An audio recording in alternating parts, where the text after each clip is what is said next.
bafanya ndenge nini oyo baza na cerveau te. Bafanya ndenge nini oyo bango nyonso bazalaka bazoba. Bafanya ndenge nini oyo so babengi mama bango mukolo batomboki. Toutes ces questions-là, on va voir ça aujourd'hui et maintenant chez Nella NG officiel. Coucou à tous les Nella Chou, les Nella Cœur, les Nella Love et bienvenue à tous mes nouveaux abonnés. Vous m'avez manqué. Ça fait très longtemps, mais aujourd'hui je suis rentrée avec un nouveau dossier. Le dossier de Luna. Ça fait presque un mois. Un mois. Justement parce que Karine Mokonde avait demandé à Luna, dans un très bon sens, demande à ta soeur ou à ta maman, pardon. Quelqu'un est venu faire un live, commencer à insulter, dire que les Abakouk n'ont pas de cervelle, n'ont pas de cerveau, ils ne réfléchissent pas. Le nakata Abakouk ko, Yamae Lazate, Nyoso Bazoba. On va voir ça après l'intro. Nella NG officiel. Nella NG. Écoute, like et abonne-toi à Nella NG officiel sur YouTube. Nella NG officiel. Pour l'actualité musicale congolaise, art et divertissement, écoute la voix d'or. Nella NG te dit toutes les vérités. Depuis émission Luna Salana Jazz. Depuis ça l'émission Anna. Batu nyonso balanda ngo. Batu nyonso batala ngo. Mutu nyonso apesaki avi na ye. Ezaka na point moko o batu bayokani te.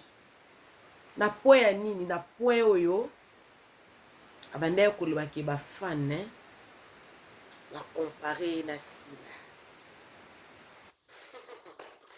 Première question ezali ba fan o ba comparer ke na sila wana, est-ce qu'il va vraiment ba Abakouk? Question liboso nde yango wana. Ba fan o ba comparer ki Luna na sila. Baza ba Abakouk. Point d'interrogation. Ya bomba ki yango. Azeli occasion aki osa l'émission. Kobenga si la maman, ça n'a aucun problème. Je vous informe, biso bazoba, hein? Na ko informer bino. Batama yele. Français tena, français te lelo penda lingala moko vraiment ko. Batama yele na ko informer bino. Kobenga mutu maman en soi. Ce n'est pas mauvais. Mais il y a parlé et parlé. Quand on dit toujours que tu peux dire non à quelqu'un, mais tu ne blesses pas cette personne-là par ton non, par ton refus. Olobeli un homme au blessé était. Olobeli un homme au fingi était. Olobeli un homme au soigné était. Et dans la base, mususu, mobile o linga e. Ah papa, na sepe non ça bien, mais ah ça mobile nangai.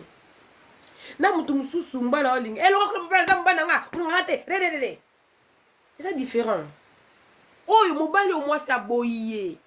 Ah papa, ah tout cause bien, proposition des bien, mais ah na za mobile nanga en tout cas merci. Ah merci maman, merci. OK.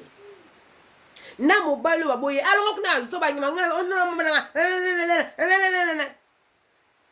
batun balwana moko ke na souvenir à ma beba finganga et pas moi si moko boye na nzela pona lingai moko ke na souvenir à bien. Ah, il y a encore des femmes respectueuses. Oh, kata lini mobilité ma ko répondre quand même bien. De l'autre côté, quelqu'un rentré blessé. Un refus plus une blessure. De l'autre côté, quelqu'un rentrera avec un refus, avec un cœur plein joyeux, plein de compassion pour dire que ah non, il y a encore des femmes qui même s'il dit non, la femme là ne va pas insulter quoi. Kobenga si la mukolo to a mukola mama nanga. Ce n'est pas ça le problème. Babakou biso bazoba. na kizoba na biso nyonso kwa bimboza mayele lokwa monde entier o amoni ke Luna za impoli manque à respect za kaka tout fina yo imbécile. Ça c'est la manque à problème que arrogance dans ses propos. Là na bato mususu attends le béo likamwa bien mais manière na koloba ya tu vois ya ngana ça moni lo na lo basiko maman ya ba Luna tu es convoqué. Je te convoque. Tu es maman. Je te convoque. Je te convoque. Non, les mamans. Maman. Apprends à ta fille de bien parler. Les parler. La tonalité. Ça peut te sauver.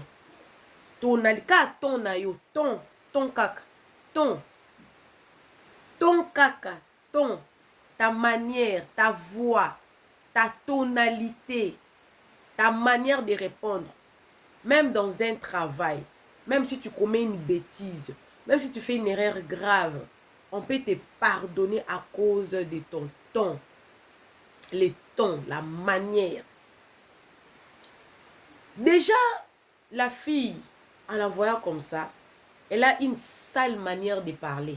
Excusez-moi. Mais au moins, ni la NG officielle, ni la chou, ni la cœur, ni la love. Non, ça, c'est un exercice. Au moins, ni ba serre, na ba sango.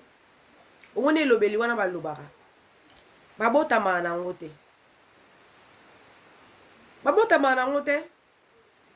Babota makana ngote. Tango zui vocation le ki ngane na zabwe no ke couvent. Na oko ma prêtre. Tout na oko ma sœur. Pour apprendre yo comment est-ce que il faut loba. Boni, on va bien, ça va. Tu vas bien. Ça, on va te l'apprendre. Et ce qui est arrivé na Luna, kobenga si la maman eza mabete. Mais manière na lobela ki avec beaucoup d'arrogance dans sa voix fait d'elle directement impoli. Impoli. Na muto ya ko loba ke biso ba ba ko to za ba zo ba to comprendre le côté. Manière n'est pas ko lobela kaka. Et là c'est ka ye penenga zana. Asa pe ka na arrogance kaka. Asa pe kaka na arrogance kaka na ye kaka. Na sangika bango nyonso. Le quoi est pas ça arrogante. Muto ye ko défendre ça arrogante. Au moins qui arrogance en déconne, c'est normal. Comme nous on n'est pas des arrogants. Comme nous on n'est pas de personnes qui jusqu'aujourd'hui, je ne sais pas reconnaître que quelqu'un peut t'insulter justement par sa manière de parler.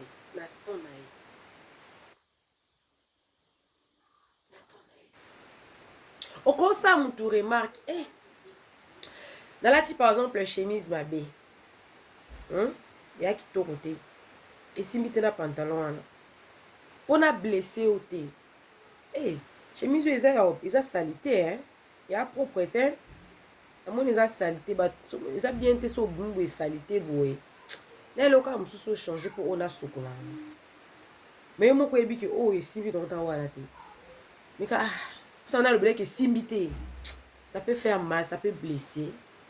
Laisse-moi passer par moi salité pour aller on peut changer tout. Luna pouvait dire namoni ba commentaire ba komi ate expérience au maman nanga zanango na théâtre na monde de théâtre. En tout cas, si la meilleure na otambola nani ouais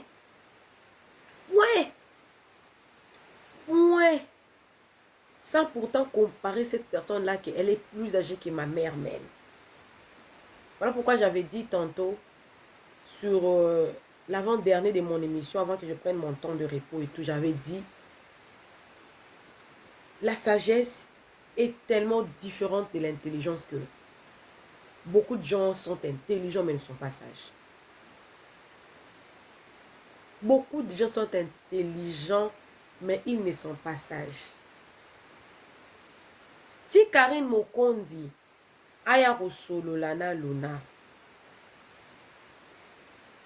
Karine Mokonzi aza ya mutu te, azaka baku te, la preuve ane ke makambo ya Ursule na Gomez so na Sila akota te, akota yango pe te, akota yango te. Il faut kozala na komikitisa olobaki mabe, mwana ayoka mikolo balobaki mwana ayoka mikolo wazoka mikolo yende a bénéficiaka mingi na ba avantage o mikolo bapesaka bana o bapesaka bana tofuli ete mais manière na ya koloba. La preuve en est que ceux qui n'aiment pas cela voient toujours le mal partout. Si la naboye moko boye, la fois passée na sa émission na lobele makambo ya ça s'appelle comment la Donna.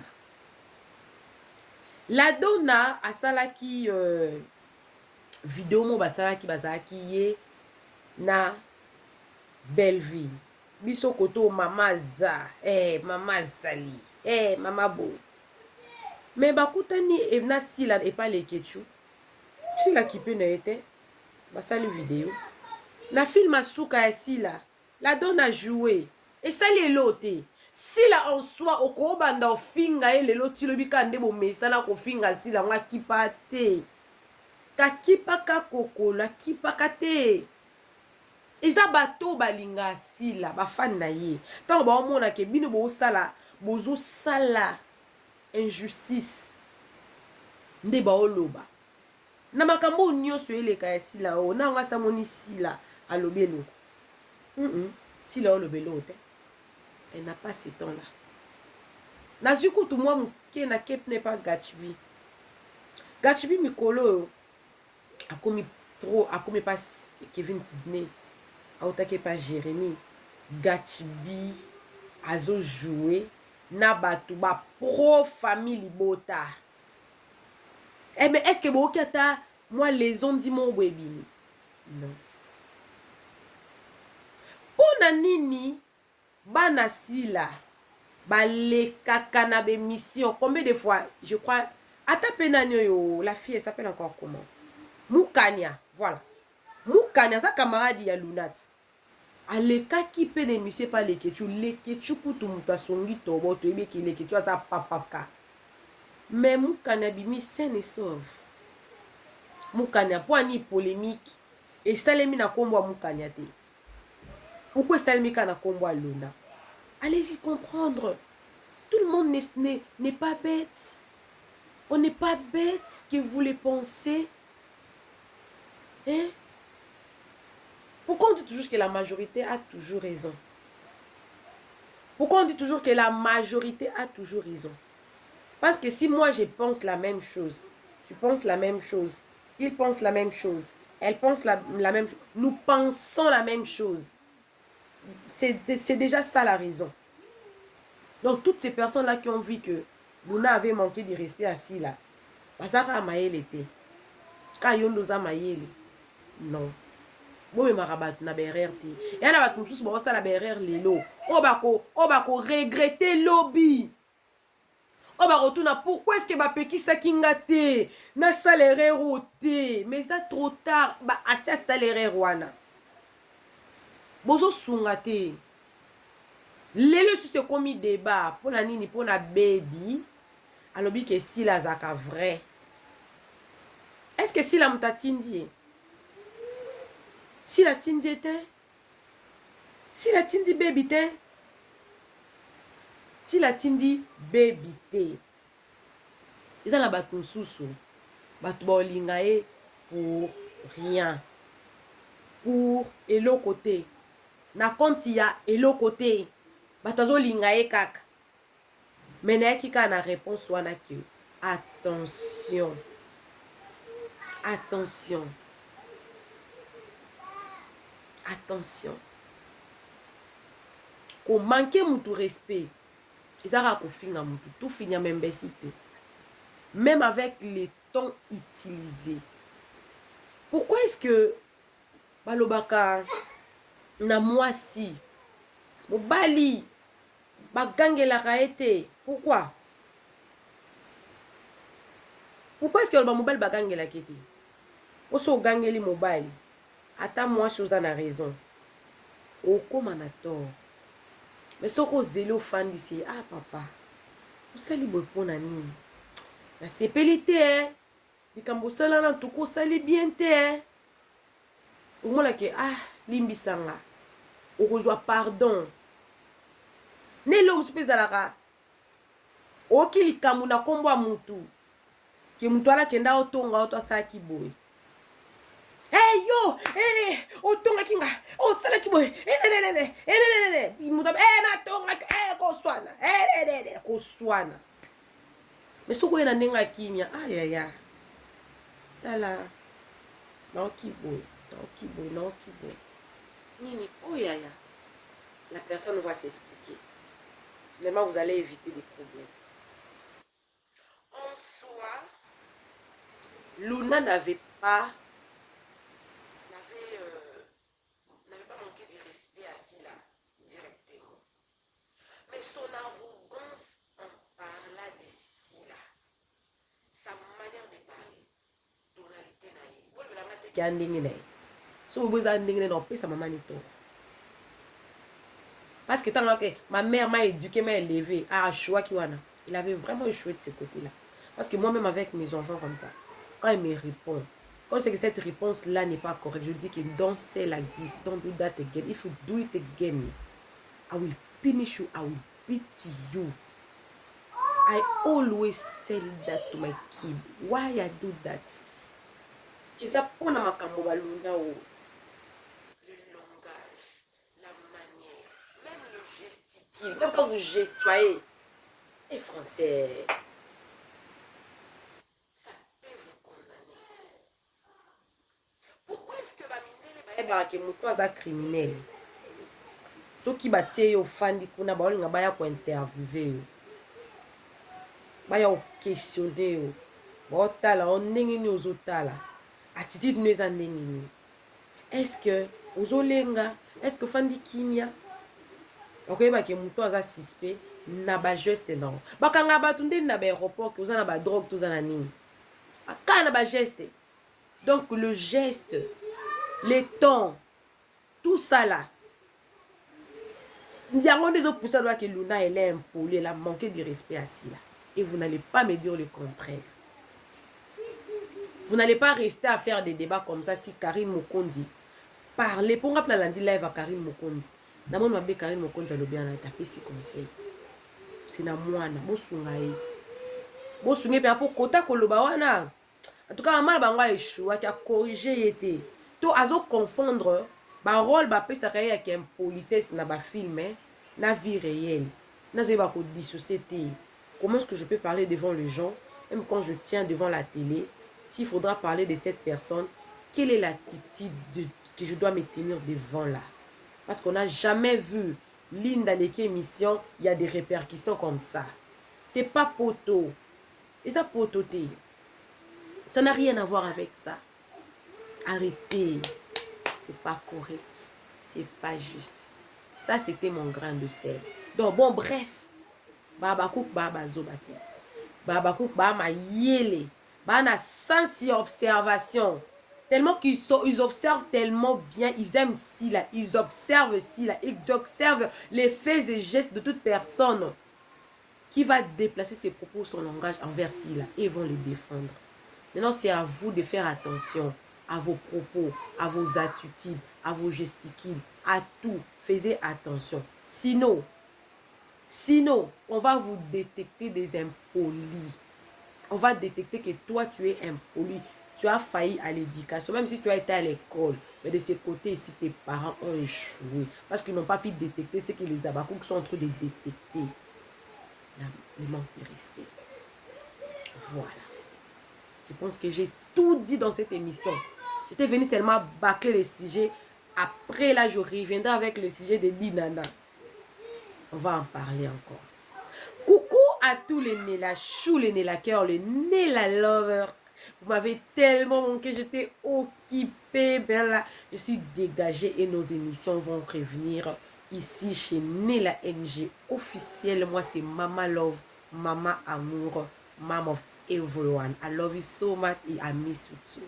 Thank you so much. So subscribe and push the button of notification. See you next time. I love you. Bisous, bisous. Bye. Nela NG officiel. Nela NG. Écoute, like et abonne-toi à Nela NG officiel sur YouTube. Nela NG officiel. Pour l'actualité musicale congolaise, art et divertissement, écoute la voix d'or. Nela NG te dit toutes les vérités.